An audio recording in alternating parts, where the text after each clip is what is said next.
This is my great-aunt Jane. My mom and I went to visit her this past Saturday to record her telling stories about her life. We knew she had worked as a nurse. What we didn't know until Saturday is she was night supervisor at Grady Hospital in Atlanta on December 7th, 1946. I got a job at Grady. That was as soon as I graduated. They made me supervisor 11 p.m. to 7 a.m. in the Black Hospital. We had two hospitals at that time. And the hospital had the White and the Black Hospital had a tunnel going underneath the street to get from one to the other. And when we went over to the White Hospital too, from the dorm, there was a tunnel. But one night I was working and we got this alarm saying, "Be prepared, Winecoff Hotel is on fire." And I was the only supervisor in the Black Hospital, and Miss Jones was the only supervisor in the White Hospital.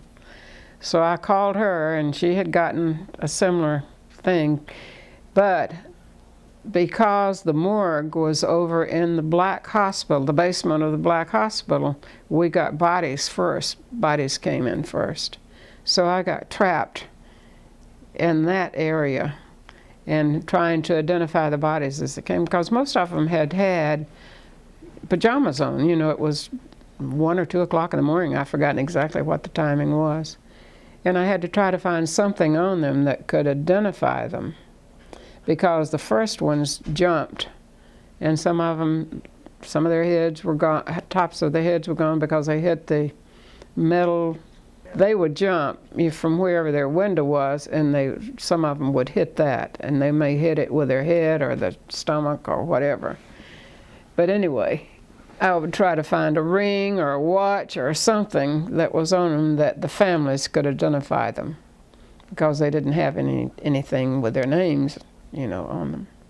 And there were a lot of, there was a Christian meeting of young people, and a lot of them were staying there. So there were a lot of really young people. So it was, that's one of the most traumatic things I ever went through, because I started getting bodies that were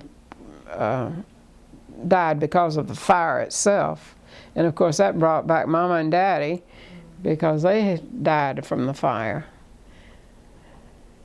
And I had to stay in the morgue, you know, maybe 6 hours. I took in 108 bodies in all. And I had one thing that I could not identify. One person, I wasn't sure whether I got it off. You know, by the time I got to the 100th, I guess, you get to where you're a little confused and cold and, you know, tired and everything, stressed out because of my parents. And I had one body that I wasn't sure that was an identification for it. I went upstairs to put everything they were going to put everything in a safe, and as people came, they would, you know, ask. And the parents of that person was in the back of me when I said, "This is the only one I'm not sure about." Well, that just really hurt me, that, you know, I wasn't sure, but at least they were there and they could look and see. Because I knew it was one body, but I don't know whether, you know, I went on over to my room because I was exhausted. I lived in the dorm until I left Grady.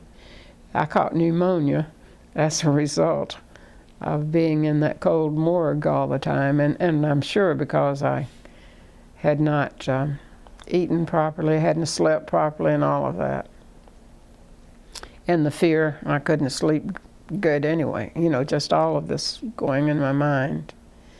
So I couldn't seem to get over the pneumonia, and my doctor advised that I go to Florida, and that's the reason I went to Florida to visit, and liked it so well I stayed there.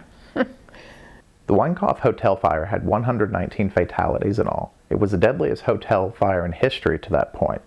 We never would have learned about Great-Aunt Jane's role in the Winecoff Fire if we had not gone over to record her other stories. If you're not taking down your family history, please start now. You never know what you might be missing.